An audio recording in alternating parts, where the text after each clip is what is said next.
They thought we were done. After the Coalition War ended, after Earth burned, after they broadcast our surrender across every system within reach of their long, smug arms, they thought that was the end of the human species. They were wrong. See, what they didn't understand is this. Humanity doesn't scream when it breaks. It goes quiet. It bleeds in silence, remembers everything, and waits. And God help the bastard who gave it time. I was there when it started, not the war. The reveal. I was a station tech, buried deep in orbit around Jupiter on an old mining rig that hadn't functioned properly in decades. That's what the rest of the galaxy thought we were now. Broken miners clinging to a dead system. But underneath our rusted plating, we weren't sleeping. We were building. The call came at 0300 system time. Code black. Total recall. Classified priority level Omega-1. Only those of us in the shadows even knew what that meant. I opened the encrypted file, and there it was, the directive we'd all buried inside our bones and tried to forget. Unleash the Cold Fleet. I felt the air leave my lungs. The Cold Fleet was myth. Whispers told in bars on Luna's underbelly, stories shared between soldiers too broken to be drunk. Ships no one had seen in over a century. No one except those of us who built them in silence. Each one was buried under layers of ice, dust, rock, hidden in moons, in asteroid cores, deep within Saturn's rings. Some hadn't seen a star in 90 years. But they were ready, and they were angry. The broadcast went out in pulses, quantum-masked, invisible to every known alien surveillance net. It was a heartbeat, a signal that humanity's silence had ended. Within 2 hours, every known ship vanished from Earth's orbit. Gone. Like we'd been wiped out overnight. The galaxy celebrated. Again. The High Chancellor of the Varan hegemony gave a speech about the final extinction of the Terran threat. I watched it from the command deck of the newly activated Dreadnought Deliverance, parked deep beneath Europa's surface. He laughed during his speech. He actually laughed. Arrogance is a drug for these alien empires. They spent centuries carving up the stars, enslaving weaker species, manipulating treaties, gutting planets for sport. Earth was just another trophy to them, another system to mine, strip, burn, and toss aside. But they forgot something basic, something even a starving animal knows. You don't poke a dying thing unless you're sure it's dead. And humanity had learned how to play dead better than anyone. By the end of the third day, they began to realize something was off. Terran trade stopped completely. Spy probes went silent. Smugglers vanished in fringe systems. Pirate raiders found their entire fleets disabled. No debris, no survivors, just silence. Then came day 4. We hit them in the Yasari sector first, not because it mattered tactically, but because that's where they executed our last diplomats. We didn't send a warning. No speeches, no second chances. One moment, the skies were empty. The next, 300 black armored warships dropped out of dark space like a silent scream. They called it the Eclipse. Not a single Varan cruiser made it out. Every civilian ship was left untouched, but their military, gone. Varan Command didn't even get time to respond. Our rail slugs moved faster than sound. Their capital ship cracked in half before their admiral could even stand. And then we vanished again. No trace, no trail, just a message, carved into the hull of the destroyed flagship with a plasma drill. We remember. After that, the galaxy began to panic. You could smell the fear in their news feeds, even through translation filters. They didn't understand. They couldn't. This wasn't just vengeance. This wasn't retaliation. This was release. Humanity had built its wrath in the dark, brick by brutal brick, and now it was loose. There were whispers of ghost ships appearing in neutral zones, of entire armadas rerouted without engagement, of alien generals begging for information on the Terran specters. But no one knew how many ships we had. That was the point. And that's when the begging began. Galactic envoys, trembling beneath their silken robes, started broadcasting messages of peace, surrender, alliance. Too late. Because they didn't beg when our cities burned. They didn't beg when our children were lined up in cages and labeled sub-sentient. They didn't beg when they wiped our history from their archives like we were an infection they'd cured. So now they could choke on their fear, and we were just getting started. The galaxy didn't know how to process what had happened in Yasari. At first, they tried to deny it. Sensor malfunction, they claimed. Internal sabotage, a reactor accident. But their excuses fell apart when the second system burned. The Trelec stronghold, a fortified citadel once considered impenetrable, went dark in under 7 minutes. We didn't bombard it from orbit like they used to do with us. No, that was too easy, too quick. We infiltrated it. 900 human operatives, genetically enhanced and memory-trained for absolute silence, dropped into the fortress like shadows wrapped in vengeance. They didn't kill civilians. That wasn't our war. But the ones wearing uniforms? The ones that cheered during the liberation of Earth? They died screaming. The Trelec Council chamber was found painted in blood. Not because we needed to make a point, but because the point had already been made.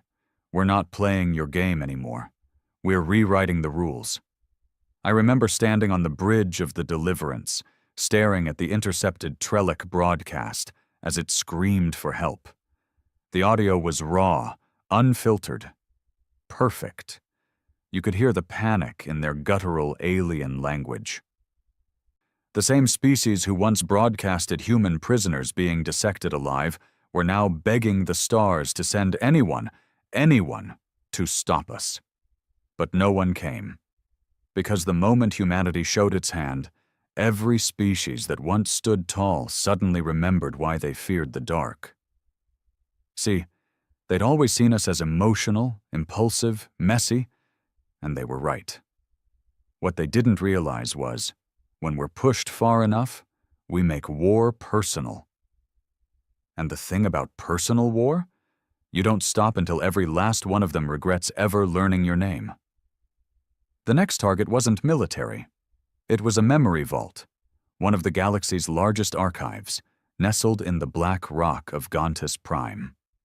For centuries, it had stored the recorded history of over 300 civilizations, including ours, or what was left of it.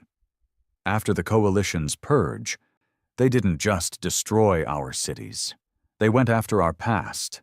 They rewrote entire centuries of human achievement as cultural mimicry, said our art, our science, our very language was derivative of superior galactic templates. Even our music, centuries of soul, pain, rebellion, hope, was archived as irrational tribal noise.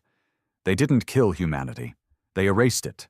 So we took the vault, not with guns, not with bombs, with data. Our cold AI, we called him Gideon, slipped into their network through one of the oldest Terran trade relays, one they thought was dead. In under 3 minutes, he cracked their encryption. In under 10, the entire Gontis archive was rewritten. Every single file now carried one message, repeated in every language the galaxy knew. You stole our voice. Now hear us scream. Then we burned it. Every bit of it. Gone. To them, it was a tragedy. Priceless knowledge, lost forever. To us, it was justice. If we had to rise from the ashes, so would they. After Gantus, the galaxy stopped pretending we were a ghost. They knew we were real, and we were hunting. I remember the day the ceasefire requests began. They came in waves, from fringe species, independent trade guilds, rogue pirates, even old Earth collaborators. The ones who had turned on their own kind for promises of status, implants, off-world sanctuary. We answered them all the same way. We don't negotiate with architects of extinction. The Unified Council, a rotting collection of bureaucratic parasites, called an emergency summit on Keldar Prime. A show of strength, an attempt to reassert control. They invited one of our ships to attend as a gesture of galactic diplomacy. We sent one, the Revenant. But it didn't dock. It just hovered above their capital, silent, black, massive. Its weapons stayed cold. Its shields never flickered, but every 20 minutes it broadcasted the same sound across all channels. A human heartbeat. Steady, calm, unstoppable. For 12 hours, that beat echoed through their skies. And then the ship left. No damage, no message, just the memory of its shadow. That alone caused 3 member species to withdraw from the Council and surrender preemptively to Terran command. And still, we weren't done, because you can't measure human rage in numbers. Our war wasn't about systems or credits or politics. It was about the butchered little girl in District 9 whose eyes were sold for research. It was about the soldier who hung from the gates of the Mars colony with inferior carved into his chest. It was about the mother who slit her own throat rather than let her children be taken as breeding stock for the Kravari elite. That's what they never understood. They thought we wanted revenge. What we wanted was memory. We wanted them to remember. And they would, for 1,000 years. My brother died in the first purge. He was 17, just a kid. Smart, angry, too bold for his own good.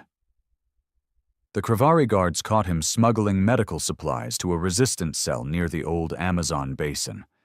They didn't execute him. They flayed him alive, broadcast it, called it a warning. I watched that footage once. Only once. Burned it into my soul so deep it became a compass. Every move I made after that, every reactor I repaired, every gun I calibrated, it all pointed in the same direction. Make them feel what we felt. And now, with the cold fleet awakened, I wasn't alone. We weren't scattered survivors anymore. We were an army born in silence, baptized in grief, and trained in the black void of forgotten space. We had no homeworld, no Senate, no media. We had something stronger. Purpose. We'd spent a century pretending to be broken, while our enemies choked on their own pride.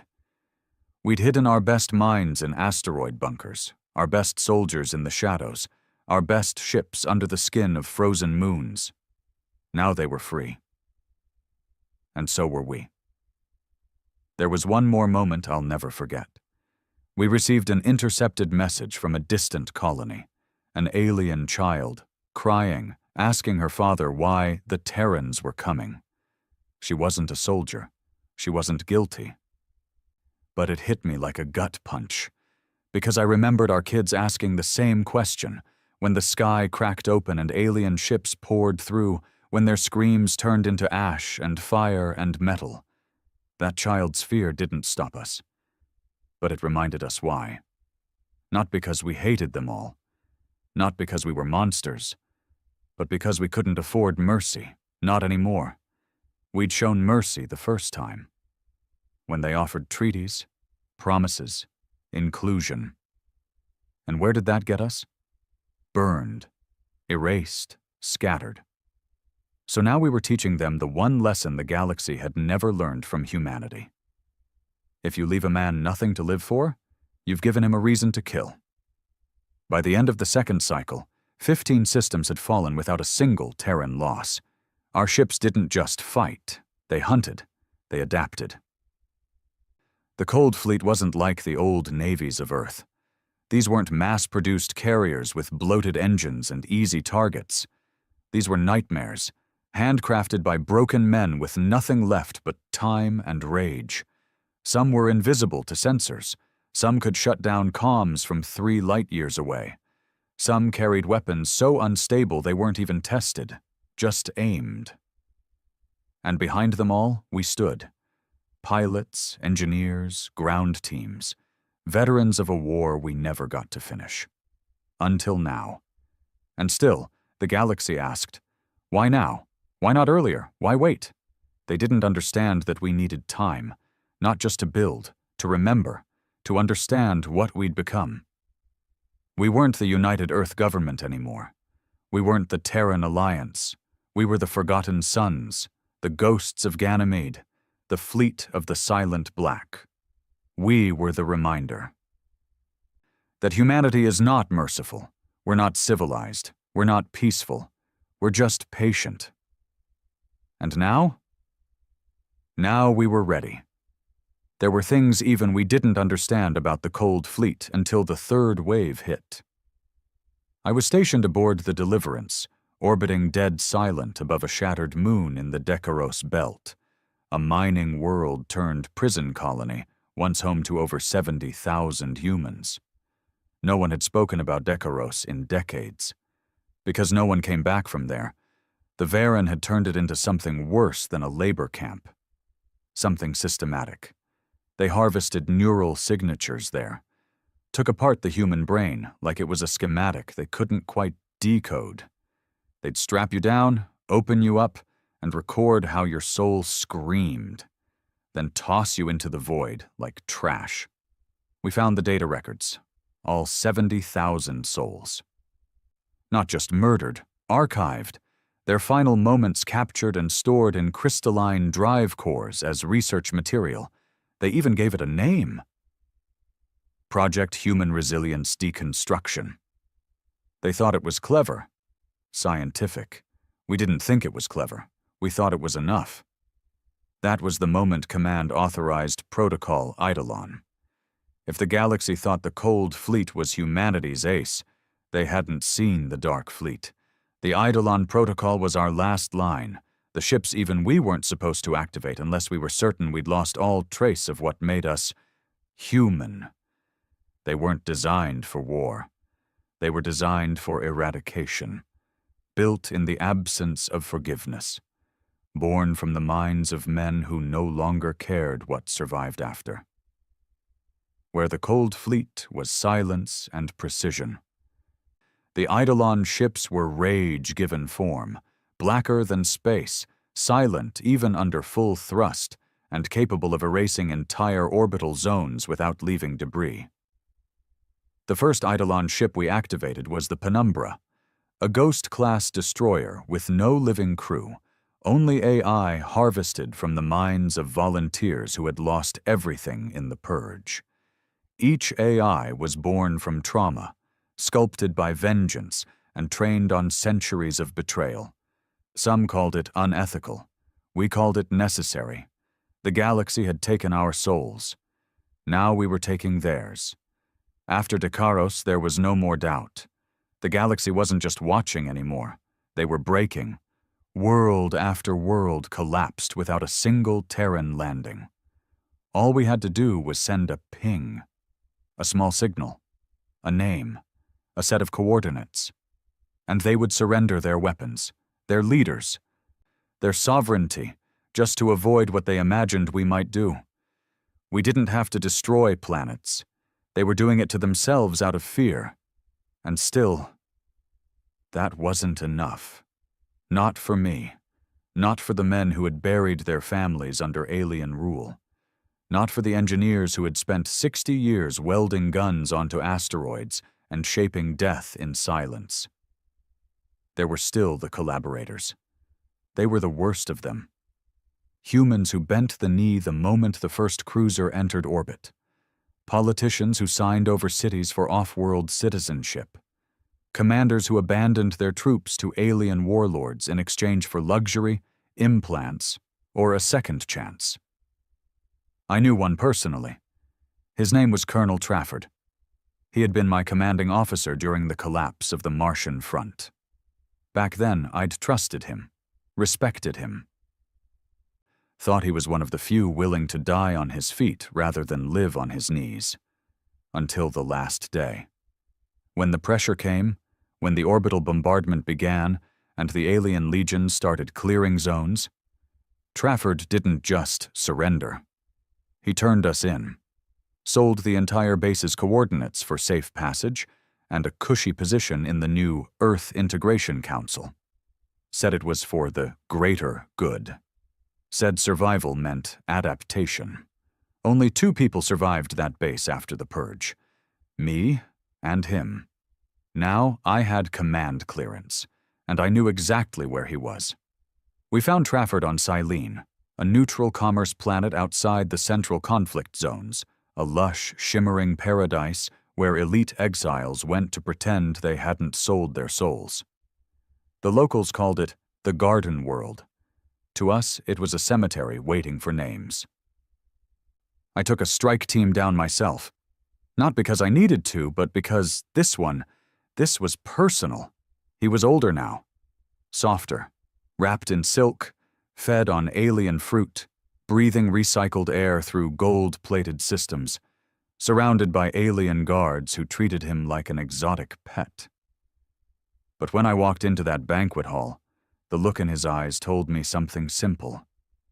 He knew. "Captain Merrick," he said, like we were still on formal terms. "You forfeited that title the moment you knelt," I said. He laughed, actually laughed. "I saved lives, more than you ever will. You think your crusade is justice? It's madness." I wanted to put a rail slug through his skull right then, but that was too easy, too clean. So I stepped aside. Let Corporal Darren handle it. Darren's sister had died under Trafford's surrender. What he did to that man, I'll never repeat it. Only that he made him remember. For every scream he ignored, every name he deleted, every plea he silenced to save himself. When we left Silene, we didn't leave a crater. We left a message burned into the city's central plaza. No forgiveness, no forgetting, no survivors. The colony abandoned itself within 48 hours. Even the trees died. By the time the galaxy realized what was happening, it was too late to stop it. Because this wasn't just war, it was inheritance. They thought they'd erased us. Instead, they taught us how to survive in silence. And now that silence had become their death sentence, the Varan Empire began dismantling its own outer colonies, hoping to consolidate strength. Their generals panicked, issuing contradictory orders, activating protocols they hadn't used in centuries. Didn't matter. The Cold Fleet didn't attack borders. It attacked minds. Every ship we dropped wasn't just a weapon. It was a memory, a reminder of every name they'd tried to erase, a reminder of what happened when you buried a species and left it to rot. We weren't invading. We were returning, and the galaxy could beg all it wanted. There were no diplomats left in our ranks, no politicians, no ambassadors, just ghosts, warriors, engineers, orphans, men like me who stopped believing in peace when they saw what alien mercy looked like. The final moment of Part 3 came 6 days after we erased the Varan Deep Core relay. I was sitting alone in the Deliverance's observation bay, staring out into the void. The stars didn't look different. But I did. I hadn't spoken to my brother in decades. But I remembered his voice, the way he used to dream about building ships, going beyond the outer rim, finding new life. They'd taken that from him. So now we were taking everything, and we weren't done. Not yet. Because the final strike hadn't come. Not the one that would cripple the Council. Not the one that would make them kneel, not to sign a treaty, but to beg for extinction. That was still coming. Because while the Cold Fleet rained fear on 1,000 worlds, the Eidolon Protocol had one more directive, and I'd just received the final code. They thought it was a warship at first, the one that appeared above Krithax 4, capital of the Galactic Council.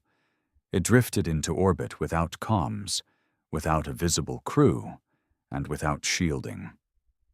To most, it looked dead.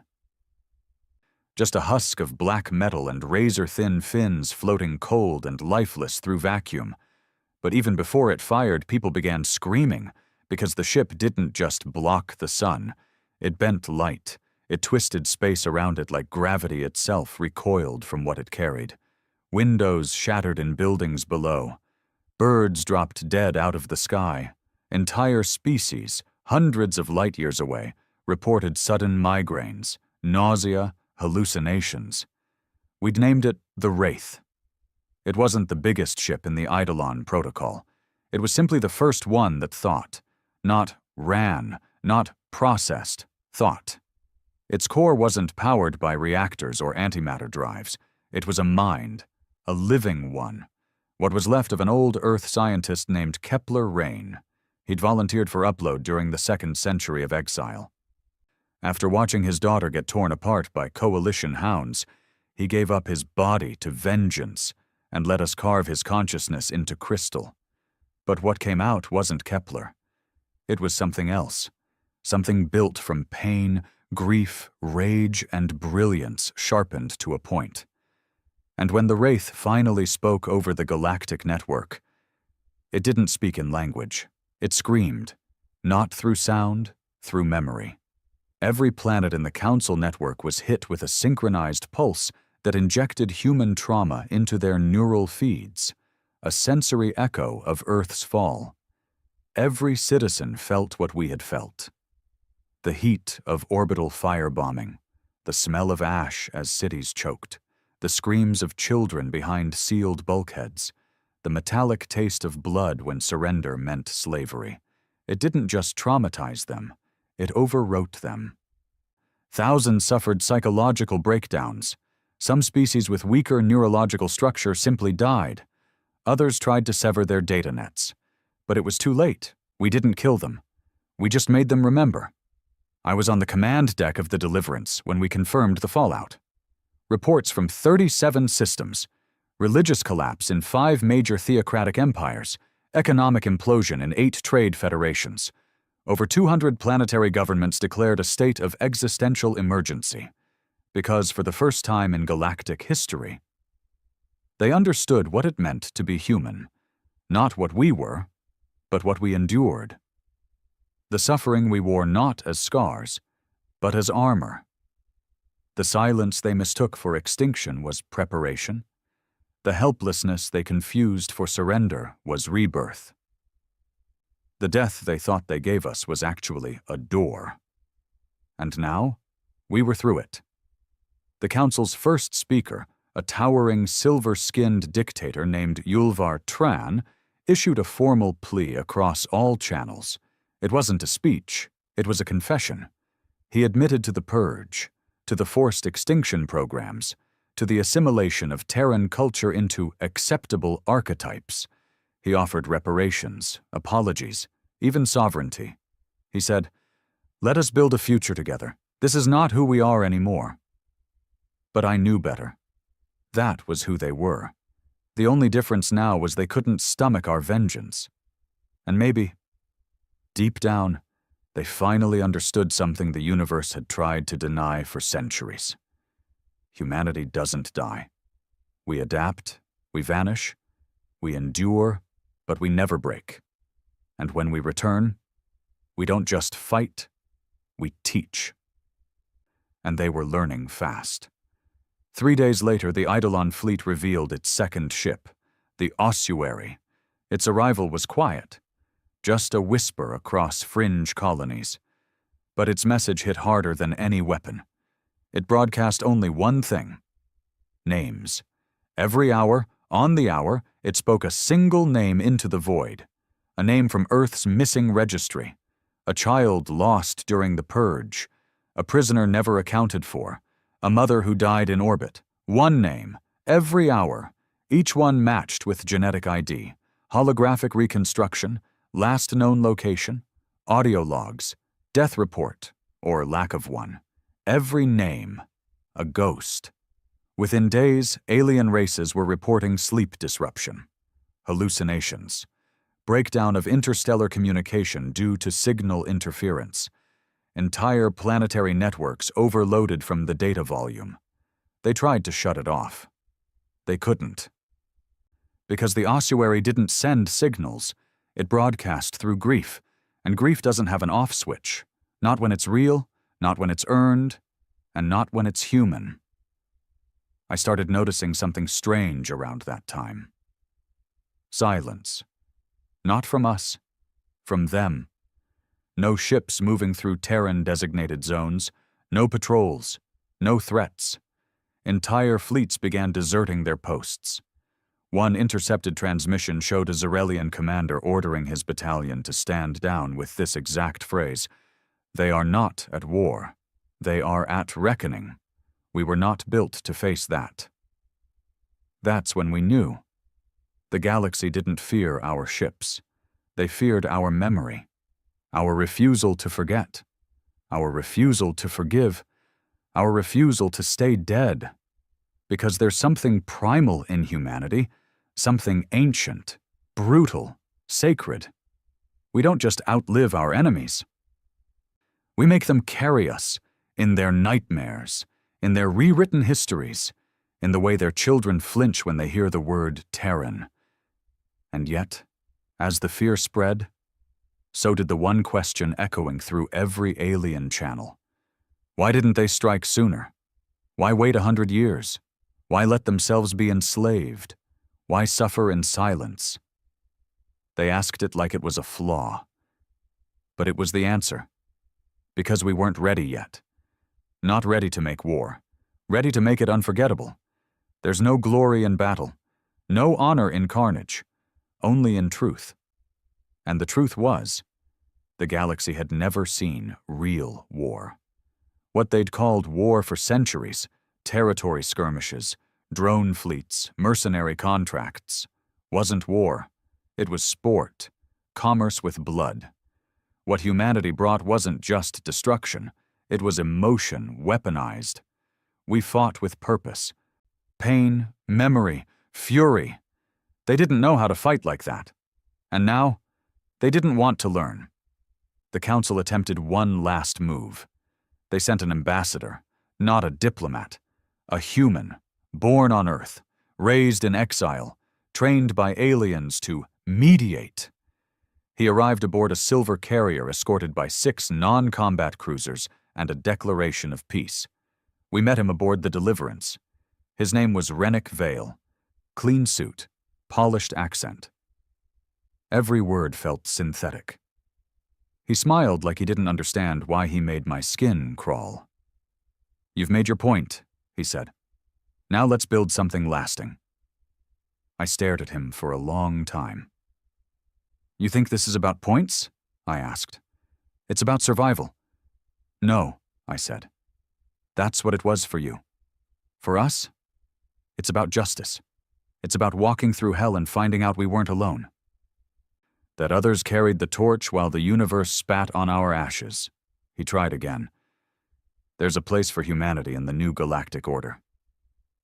I smiled, but it didn't reach my eyes. "There won't be a galactic order when we're done?" That's when he realized it. We weren't negotiating. We weren't building. We were closing the book, and no page would be left unturned. As he left the ship, I walked to the observation bay. Watched as the Wraith and the Ossuary took position around the Krythax system like silent angels of vengeance. The stars didn't look different. But I did. Because for the first time in my life, I felt peace. Not because the war was over. Because it had finally begun the way it always should have, with fear in their eyes. And memory on our side. The longer we burned through the stars, the quieter the galaxy became. By now, nearly half the core systems had fallen under Cold Fleet control, without a single peace treaty, without one Terran casualty. Entire governments folded at the mere rumor of an Eidolon vessel entering their system. They feared us.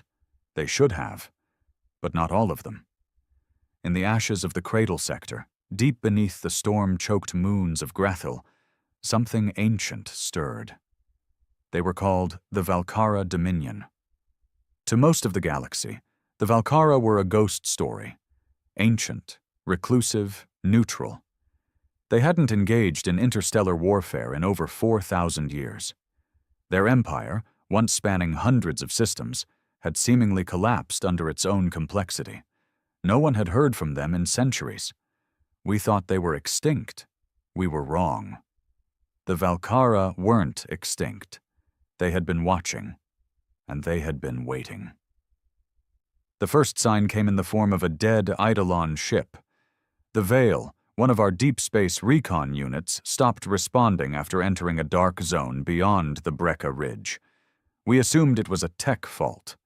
But protocol demanded we investigate. What we found wasn't failure. It was a message. The ship wasn't destroyed. It was emptied, gutted from the inside. No blast marks, no weapons fire. The outer hull remained untouched. But every crew member, even the AI core, was gone. In their place, carved into the command console, were 4 symbols, ancient, obscure, but unmistakably Valkyran. A language dead for thousands of years, or so we thought.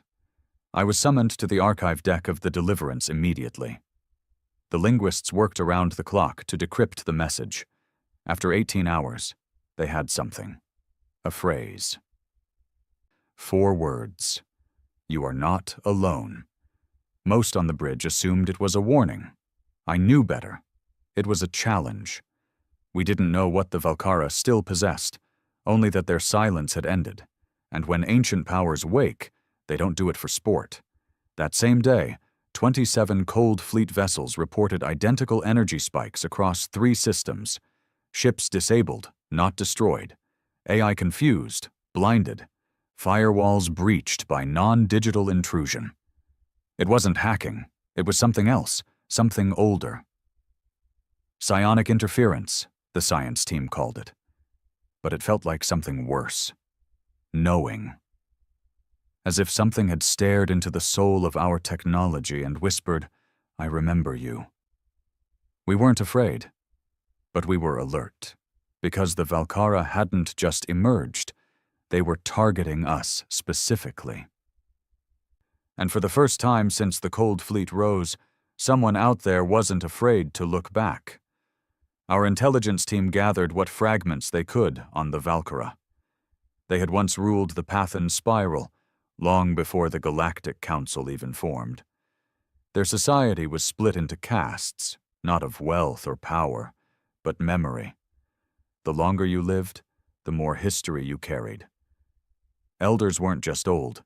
They were libraries, living repositories of all things experienced. But then they vanished. The last recorded Valkyran sighting was over 3,000 years ago. A diplomatic envoy slaughtered during the First Trade War. No retaliation came.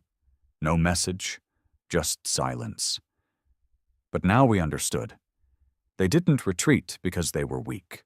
They disappeared because they were preparing. And the question wasn't why they had returned. It was why now. That answer came 4 days later in the ruins of the Darex Citadel, a former coalition fortress now used by Cold Fleet Command to house strategic reserves. It was annihilated in a single strike. No explosions, no ships, no energy weapons. The planet just folded, collapsed in on itself like paper burning from the center out. Our scientists had no explanation, but one phrase kept repeating in every report. Temporal fracture. The Valkara weren't using technology. They were using time. They weren't fighting us with brute force. They were unmaking reality around our movements. We weren't fighting a military. We were fighting history itself. I met with command immediately. The Cold Fleet hadn't anticipated this. No one had. We were built for overwhelming force, for total dominance, for calculated vengeance. We were ready for war. But the Valkara were doing something else. They were unraveling our foundation, and if they could erase us before we finished our reckoning, then everything we endured, every name on the ossuary, every scream from the Wraith would be for nothing. We had 2 choices: retreat or adapt, and we'd never been good at retreat. That's when she came forward. Her name was Admiral Cora Tren. Born underground in the Siberian resistance bunkers, raised in the shadow of orbital fire, trained by the last living survivors of Earth's military academies. She commanded the Harrow, one of the first Eidolon-class dreadnoughts ever built, and she had a plan. Not to counter the Valkyra, but to speak to them, not with diplomacy, with legacy. We gathered all remaining Eidolon vessels and began a dead drift toward the Valkyran border systems. No engines. No signals, no threat, just a silent formation of black ships crawling toward the unknown. It took 6 days. On the 7th, we received a reply. A single Valkyran vessel, more monolith than ship, drifted into view. No visible crew, no weapons, just a shape hovering against the void. And then, from our speakers, a voice, but not in sound. It spoke directly into our memories. I felt my brother's laugh, my mother's hands, the heat of Earth's last day, and then a sentence, whispered like breath against my spine. You are not the first to suffer. Admiral Tren stepped forward. No, she said aloud, though we knew they didn't need language, but we might be the last. The Valkyran ship responded.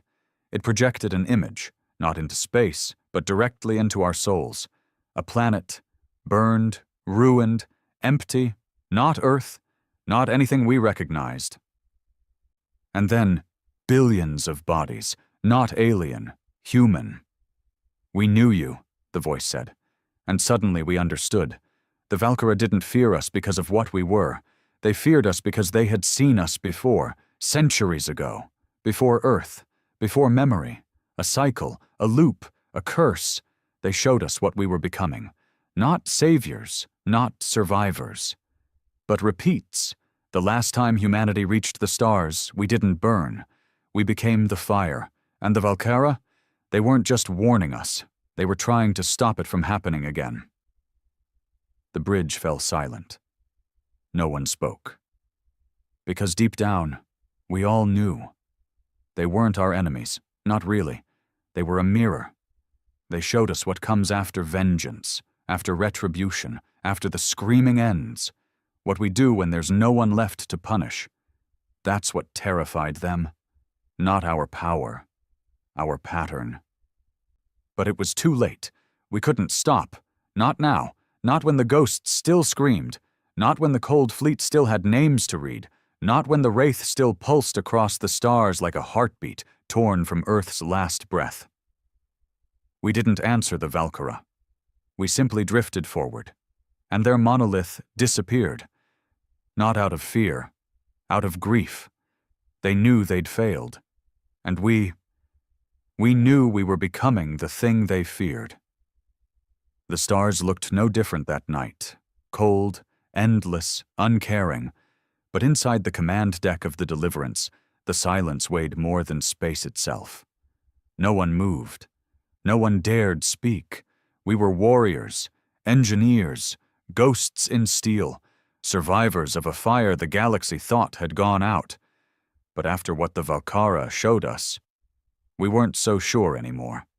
Admiral Cora Tren stood at the viewport, her arms behind her back, eyes fixed on the void like she was trying to see through time. Her voice, when it finally came, was low, controlled, almost too calm. They saw us before Earth, before this cycle, and they feared us then. No one responded. Not even me. Because what was there to say? The Valkyra hadn't just warned us. They'd held up a mirror, showed us a timeline we didn't remember, because it happened long before the Earth we knew.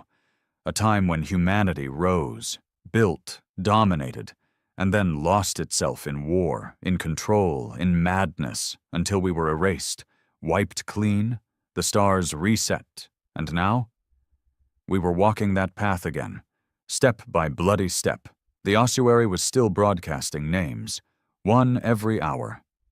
I could hear the next name echoing through the ship's comm link as we stood in the strategy chamber. Unit Registry 458A, Elena Moretz, age 7, presumed perished during Varen sterilization protocol. No remains recovered. The computer paused, then continued. One more ghost passed into memory. It was always like that. Each name reminded us why we were here, why we'd built the Cold Fleet, why we chose to hunt instead of rebuild. But now something in that voice felt heavier, as if even the dead were beginning to ask, "What comes next?" The Valkyra hadn't responded since their warning. Their monolith ship vanished as if it had never existed. Scans revealed nothing. No trace of movement, no distortion, just absence. That alone was terrifying. If they could bend reality enough to vanish entire dreadnoughts, project memory into our minds, and rewrite data across light years, and yet still hide completely, it meant they weren't playing at power. They were playing at control of the narrative itself. That's what scared Admiral Tren. Not their weapons, their intent. She called a closed command meeting in the observation spire, a place once meant for strategic planning. Now it felt more like a confessional. 10 of us attended, commanders of every active Eidolon vessel, veterans of the Earth Purge, men who had lost more than blood. We'd lost our belief in anything but vengeance. "I want your thoughts," Cora said plainly, no protocol. She didn't sit. None of us did. We stood, staring at the stars, the silence pressing against our throats like gravity. Commander Relt spoke first, captain of the Spectre's Grief, a former orbital engineer turned war tactician. "They knew us before. Fine, doesn't matter. This time is ours. We finish the campaign, then ask questions." A few heads nodded. But not mine. Not Admiral Tren's either. Captain Yoren, cold, methodical, leaned forward. "What if they're right? What if we are repeating a pattern? This fire, it doesn't feel like a cleansing anymore. It feels like rot, slow, spreading." Commander Alvek scoffed. "So what? We put down our weapons and beg for understanding? What do we do with the ones who burned our world? Shake their hands?" His voice cracked slightly. He'd lost a son in the Amazon resistance. They found only a foot, still in its charred boot. Admiral Tren let the debate burn for a few more minutes. No direction. No orders. Just release. Then she turned to me. "Merrick," she said. "You've said nothing." I looked out the viewport, watching a cold fleet destroyer drift past like a steel corpse. I didn't want to speak, because I didn't trust what would come out. But I did. "I still hear them," I said quietly. "The ones we lost, the ones we buried. I built the Wraith's targeting systems while my wife and daughter were still alive, before the walls came down, before the Council turned our cities to dust. I built them hoping they'd never be needed." A pause. Then, "But they were." My hand clenched against the cold steel railing. This fleet, this whole machine, it was never meant to be a sword. It was supposed to be a memory, a promise that we wouldn't forget. I turned. "But now I think we might be. Forgetting?" Cora's eyes met mine, and I saw it. Not fear, not guilt, but doubt. Even she, the woman who had driven this engine of vengeance, was beginning to feel the weight, not of our enemies, but of what we'd become. 2 days passed without movement. The Cold Fleet remained in orbit around the fringe worlds of the Hadros expanse, silently watching the last remaining Council colonies, with enough firepower to matter. The Eidolon ships drifted just beyond sensor range, watching, calculating, ready. But the order never came, because Admiral Tren hadn't given it. She was waiting. And then, the Valkyra returned. Not with ships, with a door. It opened in the space between gravity wells, a perfect void, untouched by stars. Not a wormhole, not a rift, just absence. As if the universe itself forgot to draw a line there. From the void came a voice. Not in our ears, in our bones. One chance, not to surrender, to choose. A location followed, not coordinates, a memory. Admiral Tren gasped. She knew it. We all did. Atherin Vault, a pre-council relic world, long thought destroyed, where the first records of humanity's contact with alien species had been stored. It had been wiped during the first purges. Or so we thought. We were wrong again. The Valkyra hadn't destroyed it. They'd hidden it. And now they were giving it back. Why? Because that vault didn't just hold history. It held our origin, not Earth, not Sol. Before that, the truth of where we came from, and what we had once done to make the stars tremble. It was time to remember the real beginning. I was chosen to go. So was Admiral Tren. A team of 6 boarded the Whisperer, a stealth corvette built for infiltration, not combat. No weapons, no escorts. This wasn't war. This was pilgrimage. The journey to Atherin took 13 hours. The stars grew dimmer as we approached, as if reality itself recoiled from what was buried there. When we arrived, it didn't feel like a world. It felt like a tomb. The vault wasn't underground. It was the planet, a sphere of obsidian, smooth and dead, orbiting a dying sun. No life, no gravity, just a door, floating at orbital equator, waiting. We entered, no resistance, just a corridor, white, endless, and then the walls began to speak. Not with sound, with truth. We saw everything. The original cycle, the first Earth, the rise of the architects, our predecessors. Human, but not quite. Smarter, colder, ambitious beyond restraint. They didn't conquer the stars. They consumed them. Entire species turned into algorithms. Cultures stripped, coded, archived. Every sentient mind absorbed into their network, a library of pain wrapped in synthetic elegance. They thought they were gods, until the Valkyra stopped them, not with weapons, with sacrifice.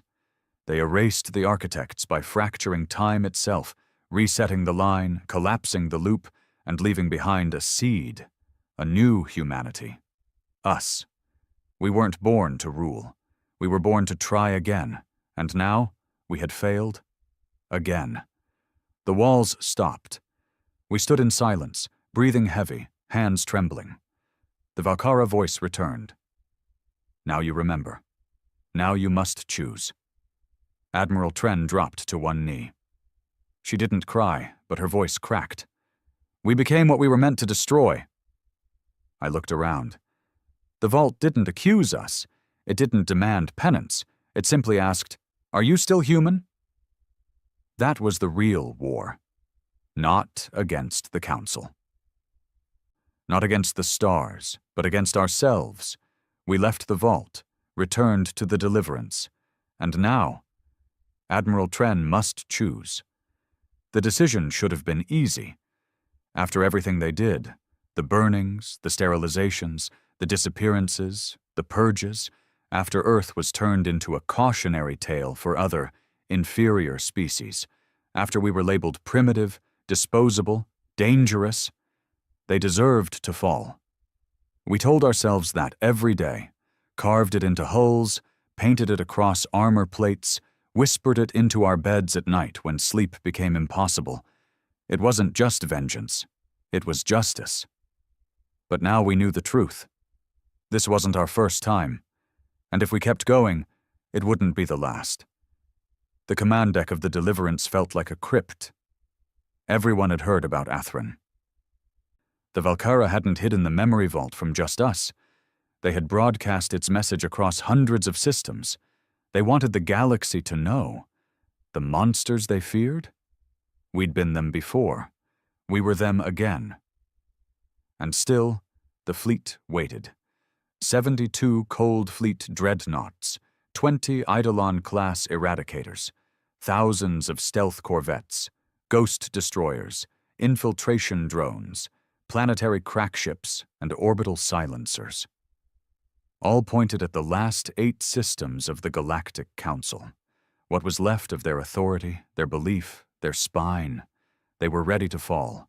All they needed was Admiral Tren's order. She hadn't spoken to anyone since we returned. She locked herself inside the meditation chamber above the observation spire, a spherical dome of obsidian glass suspended at the tip of the Deliverance's spine. We called it the Void Room. It wasn't meant for reflection. It was meant for commanders who wanted to be alone with the stars before they gave the order to end a world. Tren had spent 36 hours in there. The crew whispered, officers speculated. Some grew angry, others grew nervous. We'd all followed her because she was iron. Unshakable, calculated, necessary. But now she was hesitating. And hesitation felt like betrayal. I knew what they were feeling. I felt it too. I found her there, in the black silence, sitting in a half-lotus pose beneath the shifting glare of the dying star we orbited. She looked smaller, somehow. Like the weight of history had finally cracked through her armor. "I thought I was doing the right thing," she said before I spoke. Her voice wasn't broken, it was tired. Not from combat. From remembering. "When they killed my sister," she continued, "I promised I'd never stop. Not until I made them all feel what she felt. Every breath she lost, every tear she didn't get to cry." Her hands were shaking, not from fear, from restraint. "I made this fleet to remind the universe what happens when it forgets us," she said. "And now I wonder, is it even us I've been fighting for?" I stepped forward. "You still think we can stop it?" She looked at me. And for the first time since the Wraith launched, I saw something in her eyes I hadn't expected. Hope. "I don't know," she whispered. "But if I give the order now, I don't think there's anything left after." The Valkyra hadn't sent another message. They didn't need to. Their job was done. They gave us the mirror. Now it was up to us whether we smashed it or looked deeper. But the galaxy wasn't waiting. 3 of the remaining Council colonies had already launched evacuation fleets, not toward other systems, toward our territory. Surrender, not in words. In action, they were giving up, everything, and it terrified them more than death, because they didn't know what kind of humans they were surrendering to. The ones who remembered Earth, or the ones who remembered before Earth? A priority comms alert pinged the bridge. Another surrender signal, this one from Reinar Station, a military communications hub that once coordinated the orbital strikes during the Martian collapse. My cousin had died because of that station. They didn't beg. They didn't negotiate. They just said one thing: "We are ready to pay the cost." The officers turned to me, waiting. I wasn't the admiral, but the room had shifted in the last few days. Quietly, command began listening to me. Maybe it was because I'd seen Athrin. Maybe it was because they sensed the tremor in Tren, but I didn't give the order. I simply nodded and whispered, "Not yet." I walked back to the observation chamber 6 hours later. Admiral Tren stood there now, fully armored, hands clasped behind her back, eyes locked on the black between the stars. "The fleet's patience is thinning," I said. She nodded once. "I'm not here to make them wait forever," she replied. Then silence. Long. Heavy. Finally, she turned to me. "What if this is our last moment of choice, Merrick? What if the next war ends everything?" "If we don't finish what we started," I said, "they'll think we were bluffing. They'll wait until we grow weak again. And next time, they'll finish the job." She raised an eyebrow. "That's what the architects believed. Before they erased entire species, they thought it was necessary, justified." She paused. "And in the end, the Valkyra wiped them out. Not with bombs, with remembrance." Tren called a fleet-wide assembly. Every commanding officer patched in. All 17,000 operational crewmen aboard cold fleet vessels stood at attention, watching their screens. She appeared in full regalia, black armor laced with silver threads, her face solemn, shadowed by the flicker of artificial light. Her speech was short, not poetic, not dramatic, just real. "We have won," she said. "We've made them kneel, made them remember, made them regret." The galaxy knows what happens when humanity is forgotten. But now, we face a different enemy. Ourselves. She stepped closer to the camera feed. We have two futures. In one, we finish the job. We burn the last of them. Their names will be footnotes beneath ours. Their stars will carry our flags. And we will rule as the only survivors of a war no one else could endure. In the other future, she paused. We stop. The silence that followed was suffocating. She looked into the lens like she was staring into the soul of every soldier she'd ever ordered into battle. Not because they deserve peace, they don't, but because we do. Because peace isn't a gift, it's a choice. And if we don't choose it now, we never will. Then she stepped back. All commanding officers, report your vote. 75% of the fleet voted to continue the campaign. They wanted closure, blood, finality. But Admiral Tren had veto authority. The final decision was hers, and she made it. She recalled the Eidolon ships, disabled the Wraith, ordered the ossuary to read its final name. The name echoed through every Terran channel. Archive complete. No further records. The ghosts were laid to rest. No fanfare, no speech, just silence. The kind only real peace brings. But not everyone agreed. 3 cold fleet commanders broke ranks, refused to stand down. They launched a rogue detachment toward the final council colonies, determined to finish the war in defiance of command. That's when I realized. The war wasn't over. It had just changed shape. Because now we weren't fighting the galaxy, we were fighting ourselves. The orders were clear. Stand down. Cease all aggression. Initiate Operation Memory Closure. Across the stars, cold fleet vessels powered down their primary weapons. The Eidolon ships withdrew into silent orbit. The ossuary stopped broadcasting names. The Wraith, terrifying and divine, fell into stillness. And the galaxy waited. But not all of us followed orders. 3 commanders broke ranks. Their ships didn't flicker into sleep. They accelerated toward the last 3 council strongholds, Meriden, Thressen IV, and the Asgard depths. We had told the galaxy we were done.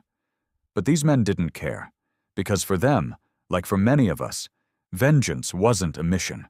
It was identity, and identity doesn't switch off like a weapon.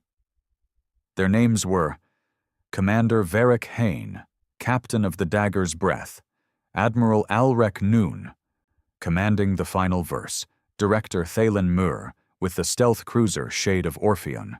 Each of them had lost everything, families, legacies, futures. And when Admiral Tren chose peace, they didn't see mercy. They saw betrayal. By the time we detected the rogue fleet, they were already 3 systems deep into hostile space. We'd underestimated their speed and their conviction. They weren't there to make a point. They were there to finish the purge. And if they succeeded, all we'd fought for, every scrap of credibility, every hesitant whisper of peace, would turn to ash. Humanity would be seen not as survivors, but as monsters too divided to trust. We would be feared again, not because we were powerful, but because we couldn't even stop ourselves. Admiral Tren assembled a rapid response team, not a task force, a family. The few of us who had stood with her through everything. She looked at me across the planning chamber, her voice calm but colder than I'd ever heard it. We built the cold fleet to avenge the dead, not to create more. Now we're the only ones who can stop it. And she meant us personally. No drone fleets, no planetary silencers, no overkill, just one ship, one mission, one final stand to prove that humanity could wield restraint the way it once wielded wrath. We took the Deliverance, a symbol of everything the galaxy feared, now flown into the dark, not to destroy, but to intercept. We moved fast, pushed the engines beyond safety. Every jump shaved time off the countdown. We knew where they were going next. Thressen 4, a council sanctuary planet, demilitarized after the Valkyra revelation. It was one of the few colonies that had voted against the Purge a century ago. Mostly civilians now. Scientists, historians, and that was exactly why Hain and his rebels wanted it gone. Not because it was a threat, but because it reminded them that some aliens had tried to do the right thing, and they couldn't bear to see that. We arrived just in time. Thressen 4 was a blue marble wrapped in light. Its orbital defense grid was long since dismantled. Its atmosphere sparkled with refracted radiation from the gas giant it orbited. Peaceful, innocent, and about to be burned. 3 rogue vessels came into view, already powering up their weapons. No warning, no negotiation, just annihilation. Admiral Tren didn't hesitate. "Engage!" The Deliverance roared. We didn't fire main weapons, not yet. Instead, we initiated pulse disruption, a tech we'd developed for disabling entire fleets without killing. But the rebels had modified their systems. They absorbed the first pulse, and they fired back. The dagger's breath launched a triple-barrel plasma spear at us, scorching our outer hull. Emergency sirens lit the bridge. Tren grabbed a safety harness and shouted over the din, "They won't stop, not unless we make them." "Then we make them," I replied. I requested command of the tactical strike pod, a small infiltration craft built for silent boarding. Tren paused, then nodded. "You're going after Hain," she said. I nodded back. "I'll bring him in alive." I didn't believe that when I said it, not really. Because I knew Hain. We trained under the same instructors in the underground academies, fought together during the reclamation of Pluto. We even bled next to each other on Titan when the last orbital bastion collapsed. But Hain had cracked. The war had chewed through his soul, and now he was convinced that only fire would end the cycle. I boarded the dagger's breath alone, suit sealed, pulse rifle ready. I drifted in through the auxiliary airlock, thanks to override code still embedded in old Cold Fleet systems. Hain hadn't bothered to purge them, too sure of his path, too focused on the kill. I found him in the command deck, standing over the targeting console, watching Thressen's atmosphere shimmer in his scope. He didn't turn when he spoke. "You shouldn't have come, Merrick." I didn't raise the weapon. This isn't justice. It's the only kind of justice left. They're scientists, Hain, children. So were ours. He turned. His eyes were glassy, dry, not wild, but empty. Like something sacred had died inside him long ago, and only duty remained. They killed us slowly, over 100 years. Now we return the favor. The council is gone, Hain. The memory isn't. I lowered the rifle. You think finishing this will free you, but it won't. You'll still wake up hearing screams. Yours, theirs, ours. I don't want freedom, he said. I want balance. I took a step forward, then another, until we were close enough to hear each other breathe. Then let it end with you, I whispered. Not with them. He looked at me. For the first time in decades, I saw the soldier I once called brother. He blinked, and then he raised his sidearm. I thought he was going to shoot me. Instead, he turned it on himself. You'll never convince the others, he said. But maybe they'll listen when I'm gone. He smiled, broken and tired. Tell Admiral Tren, I'm sorry. The shot echoed once, then silence. I collapsed to my knees, not in grief, not in shock, but in something deeper, exhaustion, not the kind of the body, but of the soul. This was the last war. and I'd watched another brother die in it. We stopped the others.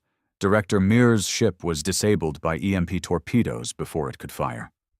Admiral Noon surrendered after a 4-hour standoff when he saw Haynes' last transmission. No more blood was spilled. No more worlds burned. The galaxy watched us after that. Watched humanity do what it had never done before. Not fight, not dominate, not destroy, but pull back. Not because we couldn't finish the job, but because we'd finally chosen not to. And that, more than all the fire and thunder we unleashed, became the legacy we left behind. The Cold Fleet wasn't disbanded. It was sealed. Each ship deactivated, preserved, left to drift silently in the Oort graveyards, hidden behind encrypted satellites, monitored by AI sentinels programmed to wake only if the memory of what happened began to fade. The Eidolon ships were buried, not destroyed, because we knew better. Humanity forgets, and when it does, it builds monsters again. As for Admiral Tren, she stepped down, disappeared from the public eye. Some say she lives on one of the garden worlds we spared. Others say she walks among the shadows of the vaults, ensuring no one ever opens the wrong door again. I haven't seen her since, but sometimes I hear her voice when I close my eyes, not barking orders. Just asking the question the Valkyra once left us with, "Are you still human?" And me? I stayed behind. I became a keeper, a memory warden, one of a dozen who record the truth. Not the propaganda, not the myths, but the truth, so that when the next cycle tempts us with revenge, someone will stand up and say, "We've walked that road, and we know where it ends." The galaxy didn't rebuild quickly, but it remembered.